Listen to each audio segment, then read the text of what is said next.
Amici appassionati di vela, ben ritrovati. Ciao Antonio. Ciao Sandro. Oggi navighiamo veloci, velocissimi con i catamarani del SailGP, che è un circuito che ormai ci ha convinto e sta regalando davvero tante emozioni. Sono tante emozioni, sono l'eredità delle barche entusiasmanti della Coppa America di Bermuda, sono in gran parte monotipo e vanno alle velocità delle barche foiling della Coppa America. Per questo vengono utilizzate da tanti team e da tanti timonieri che vogliono misurarsi ad altissimo livello. Stiamo per vivere la tappa finale del campionato 2022-2023, però pronti via, ci sarà un'altra stagione. Con tanti protagonisti, però parto dalla location, dal posto che è San Francisco, Golden Gate, al solito, cioè insomma un posto magico.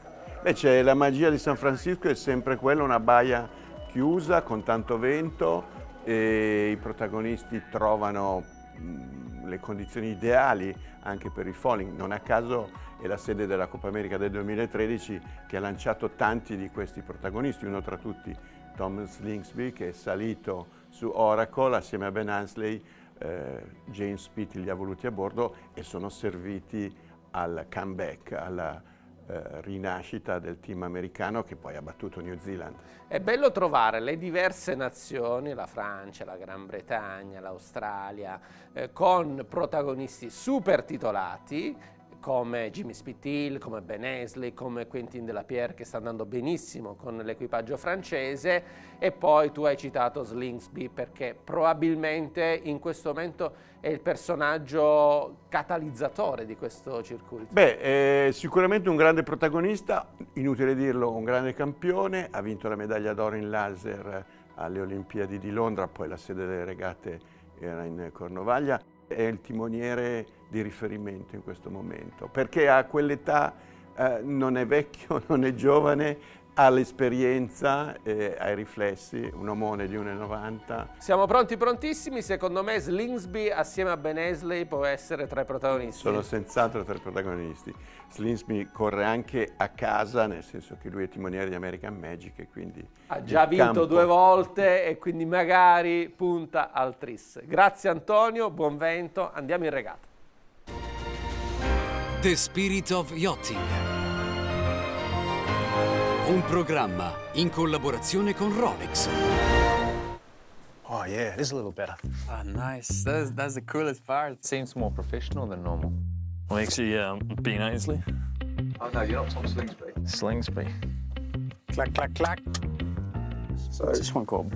One shot.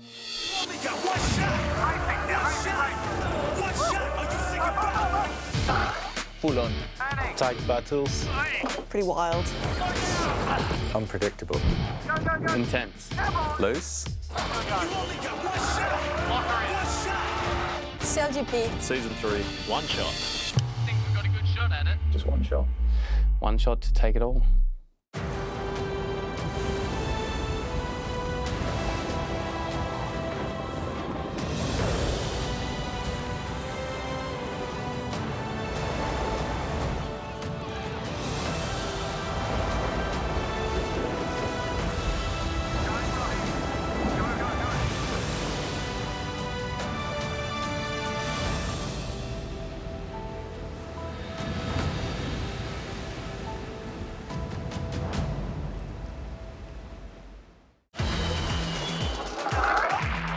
It's the business end of the season for SailGP, and there is no sign of the drama letting up anytime soon. It's a global spectacular, taking the action to new audiences and putting on a show that has reinvented sailing as a sport. These are the best athletes in racing right now, and they're centre stage. We've been leading the championship. We're the 2-time defending champions and heading to Sydney with a nice points lead. And if I'm honest, I thought that we were going to be pretty hard to beat. Just want to test this board again? Yeah, go for it. No good. Broken. We had a mechanical lock failure, which basically meant we could get the boards down, but we couldn't bring the board up. Race committee, this is Team Australia. We have an issue. 2 minutes to go before race 1, put on a jury rig system where Kinley could run across a boat and fire the board up manually. mean, we're going to get smoked if we use that. Kinley would just literally jump in the cockpit, pull the rope. So it was pretty agricultural compared to how the boats are typically controlled by technology. We took it back old school. Go hard, boys, go hard. Australia and Tom Slingsby, he's going to lead at Mark 1 with the French and Emirates GBR chasing them down.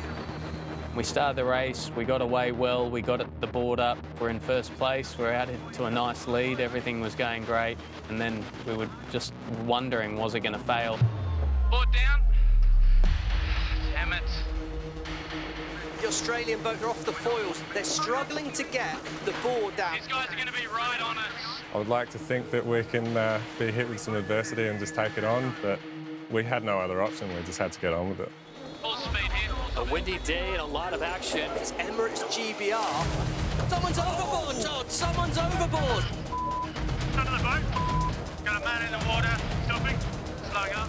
Oh my word, that looks like the fairing's broken. Yep. They're trying to reach through and he's just clearly, whoa, disaster for Emirates Great Britain.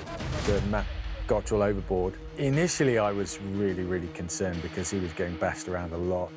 Is he all right? Yep. Matt phenomenally jumped up on the boat and said, right, you know, let's get racing. That's the measure of the man, really. What a moment there. Matt Gottrell is safe back on board. Here we go. Australia has the right of way here at the mark.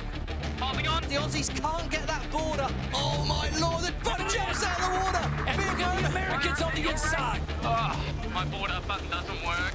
Oh, it's a sprint now, but Australia, they're sailing with an arm tied behind their back at the moment. France drives to the finish. Spithill drives to the finish. Who's going to get there first? And the wind will go the way of the French. Quentin Delapierre pulls a rabbit out of his hat. Bravo. Ça, c'est bon. Unbelievable, but how the Australians have finished third. What a race. Nice work, guys. Yeah, that was good racing, and the Aussies, they were pretty calm and just taking the situation as it is, and inspires me a lot. Delapierre pushing it to the limit. He's become SailGP's enfant terrible, fair but fierce in the fight. We've got one more race. Delapierre, he's right in the mix again. The French are a little loose around there, but they're still out in front. Canadians stop in front of the Australians. Hard manoeuvre, the Aussies trying to get it back under control. Whoa. Locking in. Recover. Look at these two, France and Canada, identical turns. It is Quentin Delapierre that has been the most consistent sailor throughout the day. And the wind will indeed go to the French as they make it 3 for 3 in Sydney. What do you feel is possible? That's a good question. I think everything is possible. I don't know where the French limit is, which is unbelievable.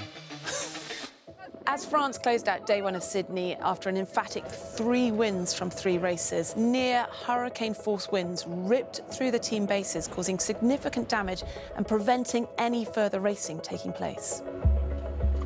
You're playing with Mother Nature, whether you're on the water or on land, and you just try to deal with that situation. And when you look over your shoulder, you've got members from every team there, and SailGP Technologies trying to help you out and help your boat out. They're all one team, one community. That's cool. Just as passionate as the athletes that drive them are the designers and engineers who are always looking for ways to squeeze every extra fraction of performance out of the F50. Pushing the science that can decode success and advance development.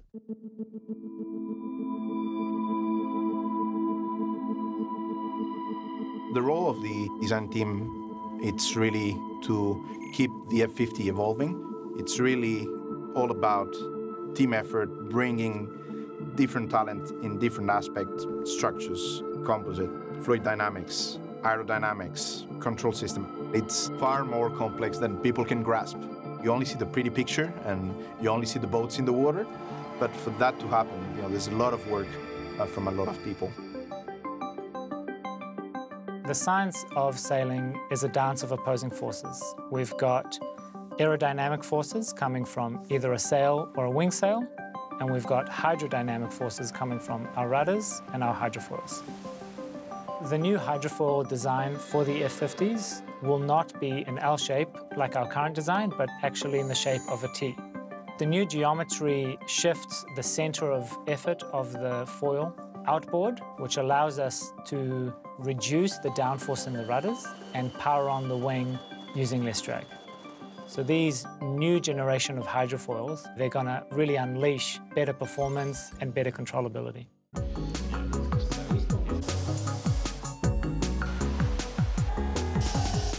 We have a very open culture at SailGP. There's a full circle design loop with the drivers.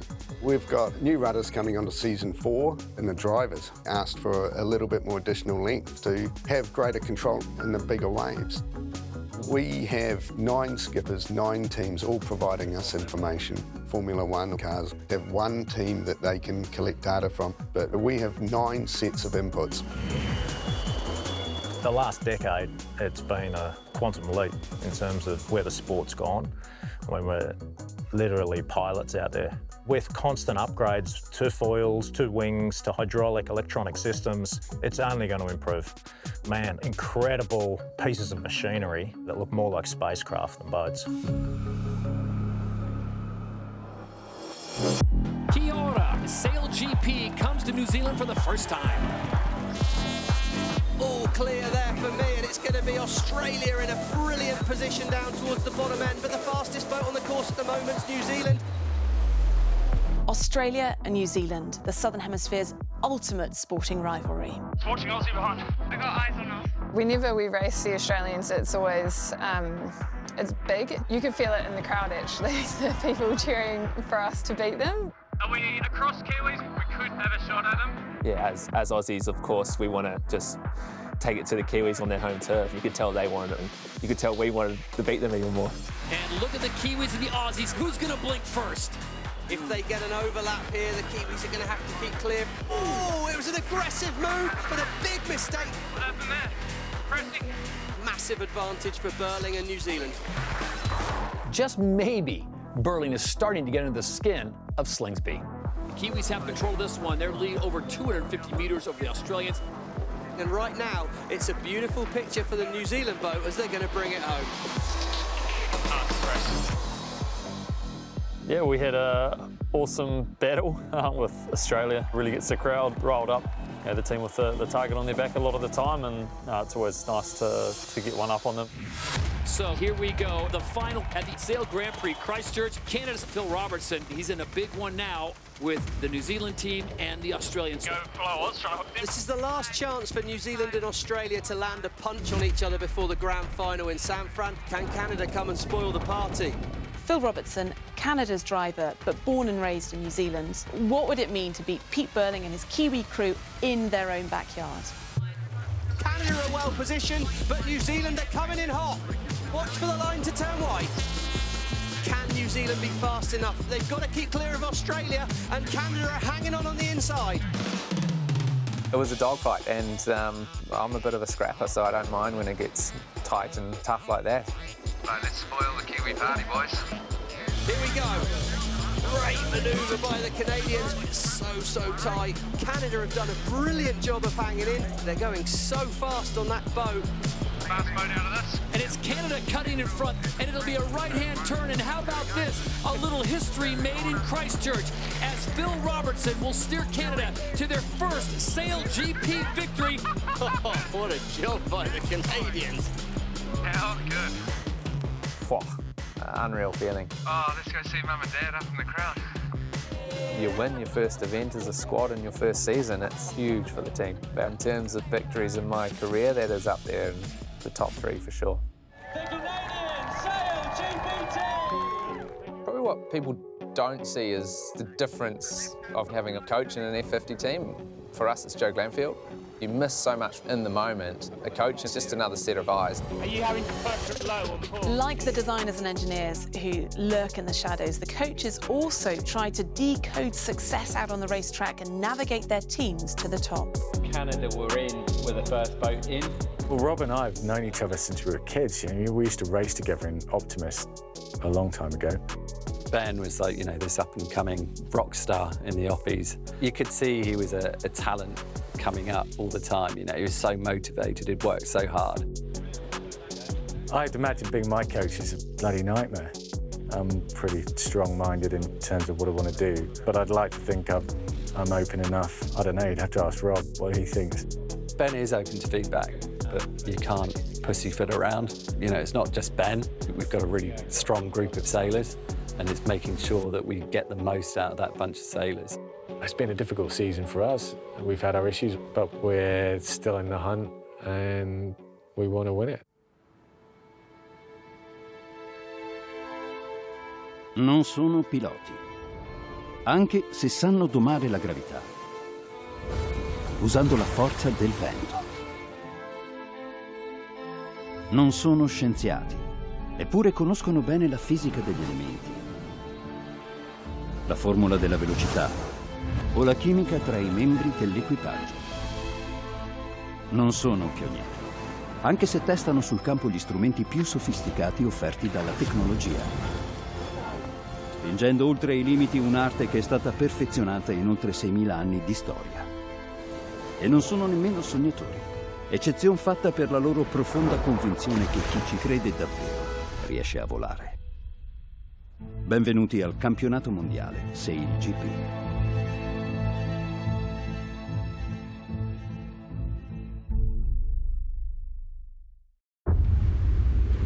Season end in San Francisco is just around the corner. It's all about who can get the ascendancy. One season, 1 year, one shot. Everyone has a plan until they get punched in the face. I'd imagine there'd be a fair few punches thrown this weekend. The French team is here in San Francisco to win this Grand Prix and make the final. We are good enough to win. All you have to do is put together that one race at the end to try and win the championship. And we feel like we're ready to go. It's $1 million and you got one shot at it. One mistake and you're going to lose it. Near capacity crowd here in San Francisco as we bring down the curtain on Season 3 of SailGP Racing. This is game time. Australia and New Zealand look all set for that 3-boat grand final, but who will grab that 3rd spot? It's looking like a straight fight between Ben Ainslie's GBR and Quentin Delapierre's France. Le Crunch is on. Great Britain and France already locked together here. Tight racing at the top of the fleet, and there you see New Zealand, France, and Great Britain. They are in the back. Oh, the speculation in the weeks leading up to this, Todd. Would Ainslie on board Great Britain be aggressive with Delapierre? Well, the question's answered. He's already rattled the cage, and can they chase their way back through the fleet now? Come on, I'm not going to go as far as to say that we rattled Quentin and the French, but we just pedalled to the metal and got ourselves out of there. It's great to see Australia out in front, but the action for this place in the final is right in the pack as France are chasing down the British. Remember, they are 1 point out of making it to the final. They need to beat France. The French trying to dive out the way of Canada there. Look at that, turns the boat away from the wind. They fall off the foils. They've lost some 200 metres relative to Great Britain. Canada, they were pole tack just above us, and I have to avoid nearly capsize.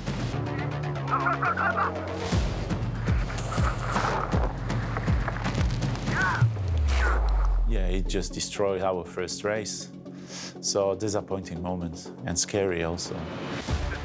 Great Britain now just edging ahead of Switzerland. France sits in 6th. And it's the Aussies who sneak away and get the win in race number 1. Emirates GBR will come into 2nd place. It's not easy in these boats to really get control of a good team like the French. You know, they're great sailors, but in those situations you have to be very dynamic and fluid, and we did a good job. The final race of the day. Here we go. Ainslie wins another start over Quentin Delapierre. It's a masterclass. So Australia, Denmark with the best starts. No let up from this Australian crew, but look at that. Ainslie turns, anticipates the manoeuvre of the French. He's absolutely reading the French playbook here. It's just playing out perfectly for GBR here at the moment. Guys, go. Let's get the job done. It's an emphatic performance by Ainslie's GBR, and France look all but out of that remaining spot in the final. France in 6th. Australia, Great Britain now 1 and 2. French are on our line, 200 metres back. Emirates GBR have now put it in their own hands. 2nd, a 1st, and a 2nd. That's money. Race number 3, day number 1 goes to the 2-time reigning and defending champion. Australia take it in grand style. Nice work. Second place for Emirates GBR. Disaster for De La Pierre. For Ainslie, it's just been the perfect day out here. That's right, guys. San Francisco will see the crowning of not just one, but two champions. The Impact League, SailGP's world-leading sustainability and inclusivity initiative, is in its second season. Sailing is sometimes, or maybe always, quite egoistic. I do it for me, I do it for the win. But having the Impact League where we also fight for the win, that's just, it's bigger, it's more important. At the beginning of Season 3, we launched a partnership with One Ocean Foundation. One of our most visible projects has been More Speed, Less Plastic, which is a way to reward the sailing team for racing fast. We take the kilometre per hours and we turn that into an amount of plastic to divert from the ocean. We also launched some ocean science activity with our athletes actually conducting the experiments. They collect plankton, and from that, scientists can read a lot of information about our ocean, such as the impact of rising sea temperatures and also the types of biodiversity. So it's just a great way for us to better understand what we can do to help protect and restore our ocean. Last year, we were last. And to be able to turn that around and be on the top of the podium this year, that's just amazing. It's going to create an amount of money that we can put into making an even bigger impact next year. I love how this is a circle that the better you do, the better you can do. We set the ambition to be the most purpose-driven and sustainable sport ever. It's about educating people, and look at everyone now following suit. It's a ripple effect we've created, and that effect is showing that athletes can make change. They can really communicate and educate their fans, make it engaging, make it competitive, like the Impact League. We have this responsibility as athletes with a voice and a platform to use that to speak about some of these things that we really care about. The ocean is our pitch, it's where we sail, so it's a really easy connection to say, actually, no, we're going to speak about this and we're going to raise awareness and we're going to work with our partners and sponsors and SailGP and we're going to make a difference. We really need to show the way. This is not just us, this is for saving the planet, and we only have one shot left. Season 3's fleet racing is complete. It all comes down to this: one final race between the top 3 points getters. The Aussies, the Kiwis, and the Brits. The showdown in San Francisco is on. Are you going to win? I don't know. No, I think anyone who sits in this seat and says, yeah, we're going to win this final, I think they're probably kidding themselves. Are you going to win? Yep. Australia's going to win. One shot. One shot. Go for it. The grand final here in San Francisco. This is a race for $1 million.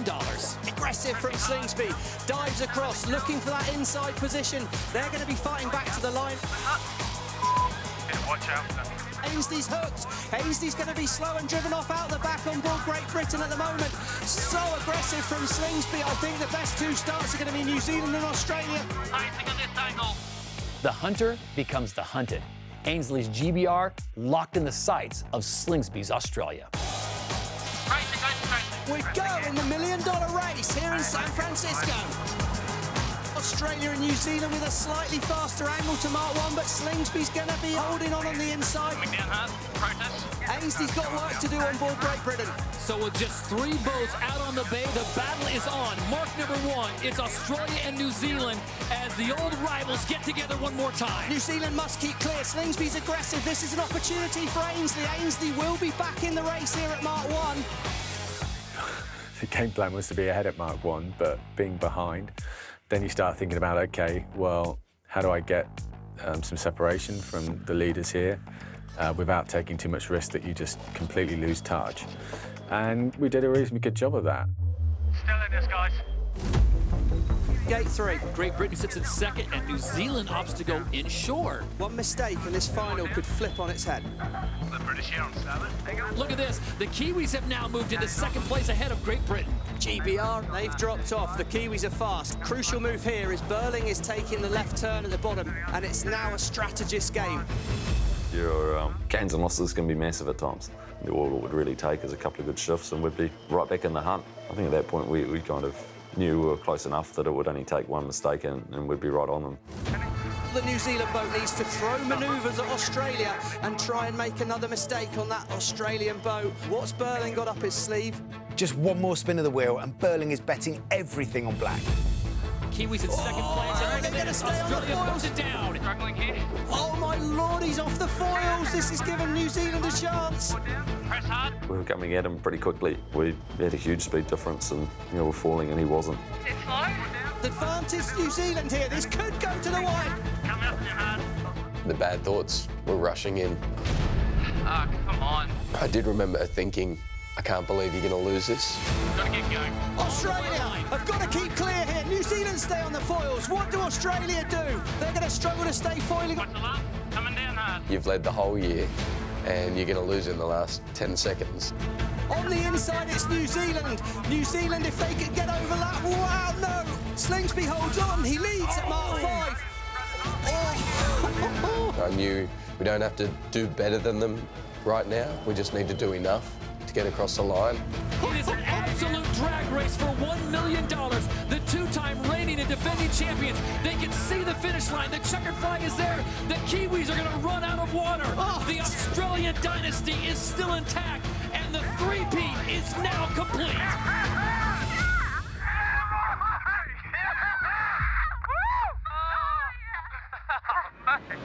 We just got to take this moment in and enjoy it. You never know what's going to happen in the future, but 3 in a row, it's something we can all be proud of. The season championship leaderboard confirms Ben Ainslie's GBR claimed 3rd spot on the podium. Peter Burling's New Zealand, 2nd. But for the 3rd season in a row, Australia, led by Tom Slingsby, are SailGP champions. It has been a wild ride. And next season, we've got even more events, more teams, more action. Better be ready. Let's do it. Season 4, bring it on. Next time on The Spirit of Yachting, a true offshore classic, the Rolex Duralia.